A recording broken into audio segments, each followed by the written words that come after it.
Halo, perkenalkan nama saya Gilbert Tobing dan di sini saya akan menjelaskan tentang analisis klaster. Baik, di sini kita langsung ke penting saja. Dan di sini ada pengertiannya analisis klaster. Clustering adalah proses membuat pengelompokan sehingga semua anggota dari setiap partisi mempunyai persamaan berdasarkan matriks tertentu. Analisis klaster atau analisis kelompok merupakan teknik analisa data yang bertujuan untuk mengelompokkan individu atau objek ke dalam beberapa kelompok yang memiliki sifat berbeda antar kelompok, sehingga individu atau objek yang terletak di dalam satu kelompok akan mempunyai sifat relatif homogen. Tujuan analisis klaster adalah mengelompokkan objek-objek tersebut. Ciri-ciri klaster yang baik yaitu mempunyai, yang pertama ada homogenitas internal atau routine cluster, yang yaitu kesamaan antar anggota dalam satu klaster. Yang kedua ada heterogenitas eksternal atau between cluster, yaitu perbedaan antar klaster yang satu dengan klaster yang lain.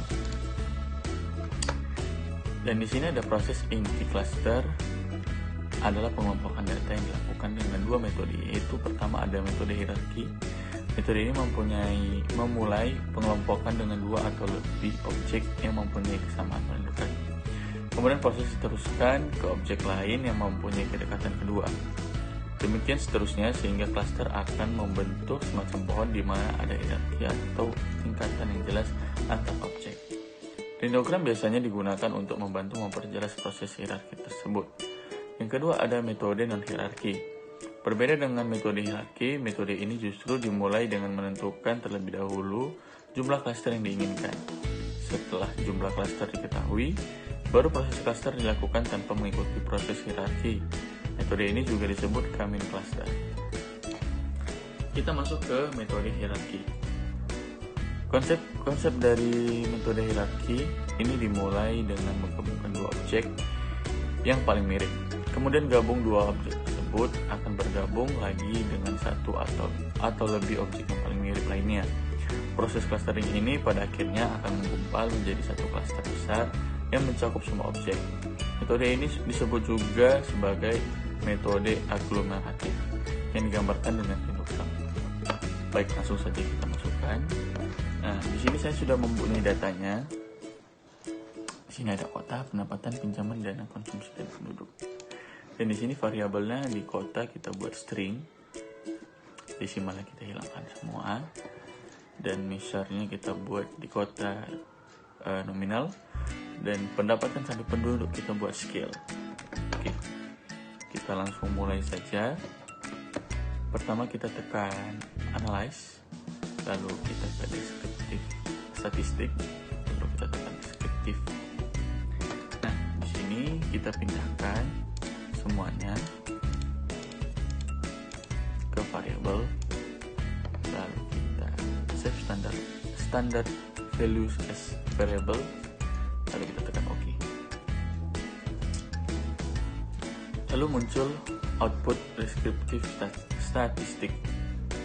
Nah, di sini kita sudah mendapatkan Z-scores dari pendapatan, pinjaman, dana konsumsi, dan penduduk. Lalu setelah itu kita tekan lagi analyze, lalu ke classify. Untuk mencari tahu metode hierarkinya kita tekan hierarchical cluster. Di sini kita buat kotanya di label cases by, dan Z-score-nya pendapatan, pinjaman, dana konsumsi, penduduk kita buat di variabel. Lalu kita tekan statistiknya, kita tekan proximity matrix dan agglomeration schedule, lalu kita tekan range of solution. Minimumnya kita buat 4 dan maksimumnya kita 2, minimumnya 2, maksimumnya 4. Kita tekan continue, plots, kita tekan dendrogram, lalu di lexical kita tekan none, lalu kita continue. Di metode cluster metodenya tetap between group predicate, intervalnya juga square, dan standardize kita tekan Z-score-nya. Kita continue. Di shift-nya kita tekan lagi range solution, minimumnya 2, maksimumnya 4. Kita continue, lalu kita tekan OK.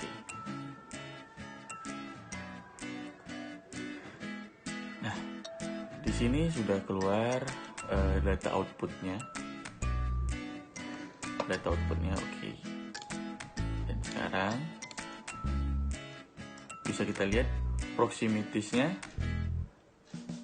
Di sini tabel output di atas menunjukkan bahwa semua data sejumlah 12 objek telah diproses tanpa ada data yang hilang. Dan di sini ada 12 totalnya dan 100%. Di sini saya mengkopinya dari data outputnya, masukkan ke PPT biar tidak bolak-balik. Di sini bisa kita lihat lagi. Di sini data clusternya, proximity matrix. Tabel di atas menunjukkan matriks jarak antar variabel satu dengan variabel yang lain. Semakin kecil jarak Euclidean, maka semakin mirip kedua variabel tersebut sehingga akan membentuk kelompok cluster.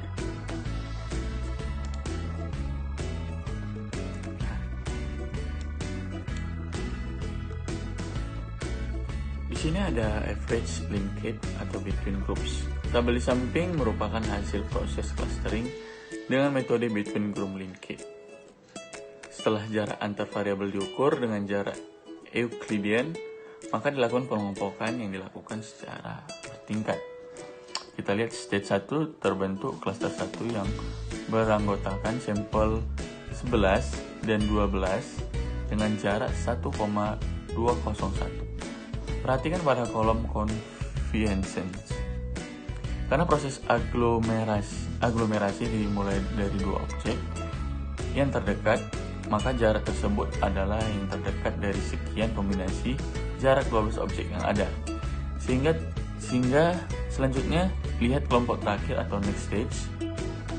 Terlihat angka 2. Hal ini berarti clustering selanjutnya akan terlihat pada stage keempat. Demikian seterusnya dari stage 2 dilanjutkan dengan stage kelima sampai ke stage terakhir. Aglomeratif adalah bagian yang sangat penting pada saat kita coba interpretasi analisis cluster hierarki ini. Proses aglomerasi ini bersifat kompleks, khususnya perhitungan koefisien yang melibatkan sekian banyak objek dan terus bertambah. Proses aglomerasi pada akhirnya akan menyatukan semua objek menjadi satu cluster. Hanya saja dalam prosesnya dihasilkan beberapa cluster dengan masing-masing anggotanya, tergantung jumlah cluster yang dibentuk. Di sini kita bisa melihat cluster membership. Nah, di sini ada tabelnya. Dari tabel di samping dapat dijabarkan bahwa apabila diinginkan 4 bentuk cluster, maka di sini anggota cluster 1 adalah A. Di sini cuma 1 di A. Anggota cluster 2 ada nama B, di D, di E, dan di H. Anggota cluster 3 cuma ada di C, dan di anggota cluster 4 ada nama F, dari F, G, I, C, K, L. Apabila ditentukan dibentuk 3 cluster, maka anggota cluster 1 adalah A dan C. Anggota cluster 2 ada di B, ada di D, di E, dan di H. Anggota cluster 3 ada di F, di G, di I, C, K, dan L. Apabila ditentukan dibentuk 2 cluster, maka cluster 1 ada di A, B, C, D, E, H, dan H. Dan anggota cluster 2 di situ ada F, G, I, J, K, L. Di sini sudah ada dendrogramnya, dendrogram using fresh linkage atau between groups. Baik. Di sini saya sudah mempunyai datanya lagi untuk metode non hierarki. Dan di sini kita tekan analyze lagi, lalu kita ke deskriptif. Di sini kita pindahkan lagi pendapatan, pinjaman, dana, konsumsi, penduduk ke variabel, lalu kita tekan save, lalu kita tekan oke. Di sini sudah keluar data outputnya, dan di sini juga keluar data z-scores-nya. Untuk mencari tahu data non hierarkinya, maka kita tekan lagi classify, lalu ke common cluster. Dan di sini ada kota, kita tekan ke label case by dan z-score-nya. Semua kita pindahkan ke variabel. Lalu di sini kita tekan save, cluster membership dan distance from cluster center kita continue, kita tekan klik dulunya. Lalu di sini kita tekan ANOVA dan initial cluster center, lalu continue. Dan di sini kita ubah menjadi 3. Lalu kita tekan OK. Baik, di sini sudah keluar data outputnya. Sudah keluar data outputnya, maka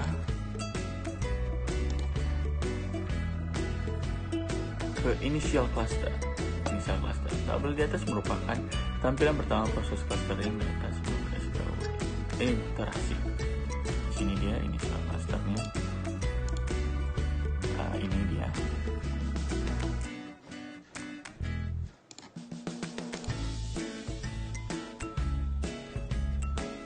Lalu ada iterasi analisis cluster.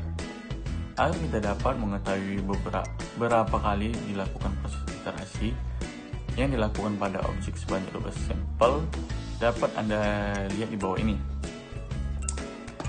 Dari tabel iteration history di samping dapat diketahui bahwasannya proses iterasi dilakukan sebanyak 2 kali. Proses ini dilakukan untuk mendapatkan cluster yang tepat, dan dapat diketahui juga bahwa jarak minimum antar pusat cluster yang terjadi dari hasil iterasi adalah 3,918.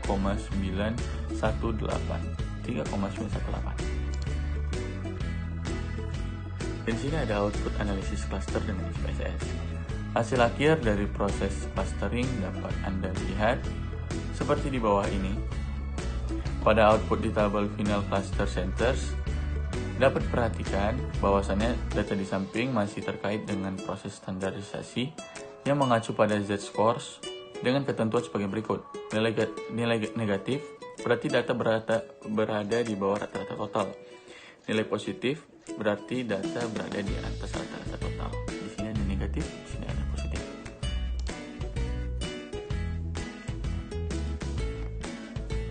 Selanjutnya di output analisis cluster dengan SPSS, berdasarkan tabel output final cluster centers dengan ketentuan yang telah dijelaskan di samping, dapat didefinisikan sebagai berikut. Dan di sini perlu diingat kembali, penamaan masing-masing cluster sangat bersifat subjektif tergantung pada penelitian dengan mengacu pada tujuan penelitian. Nah, di sini dia dari cluster 1. Dalam cluster 1 ini berisi konsumsi dan pinjaman yang rendah. Konsumsi dan pinjaman yang rendah. Pendapatan dan penduduk yang sedang. Pendapatan dan penduduk yang sedang, dan dana yang tinggi. Dan di sini di cluster 2 juga sama seperti itu. Dalam cluster 2 juga berisi pinjaman,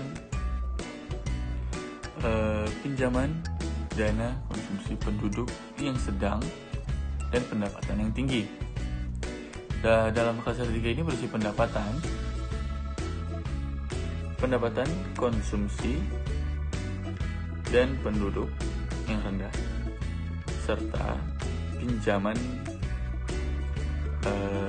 yang sedang.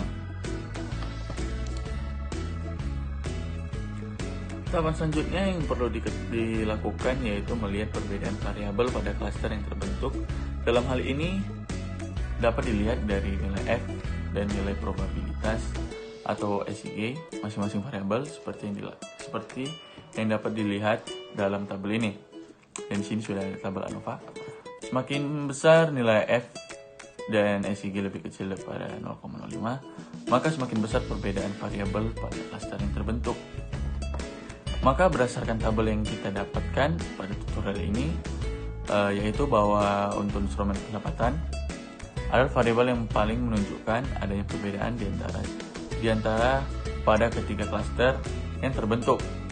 Hal ini ditunjukkan nilai F 22,646 dan SIG-nya 0,000. Dan untuk variabel yang lainnya dapat Anda definisikan lebih lanjut. Langkah selanjutnya adalah untuk mengetahui jumlah anggota masing-masing klaster yang terbentuk, yaitu dengan melihat pada tabel output di bawah ini. Dan di sini ada nampak jelas bahwa klaster 1 mempunyai 2 kota, klaster 2 mempunyai 5 kota, dan klaster 3 terdapat 5 kota, dan jumlahnya ada 12. Tidak ada yang ketinggalan.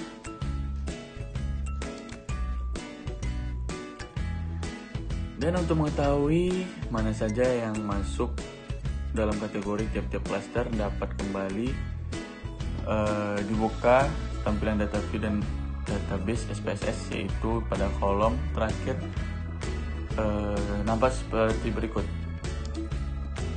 Nah, ini dia. Di sini ada KCL underscore 1 dan KCL underscore 2.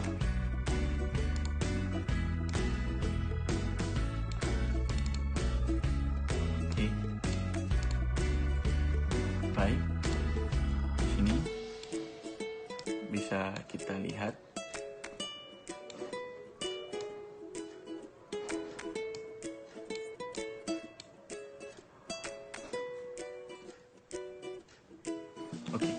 pada klaster 1, kota A dan kota C dengan masing-masing jarak terhadap pusat klaster 1 adalah 1,23832 dengan 1,23832. Dan klaster 2 ada di G, klaster 2 ada di G, di I ada di J,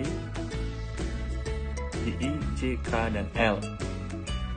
Dan di sini ada di 1,13467, ada di 1,45621, di 0,79826, di 0,87027, dan di 1,06058. Dan di klaster 3 ada di B, di D, di E, dan di F.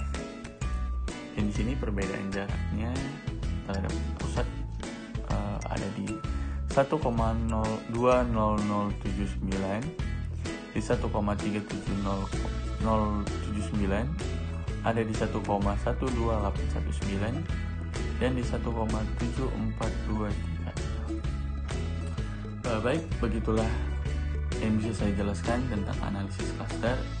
Apabila ada salah kata, saya mohon maaf. Sekian dari saya ucapkan terima kasih.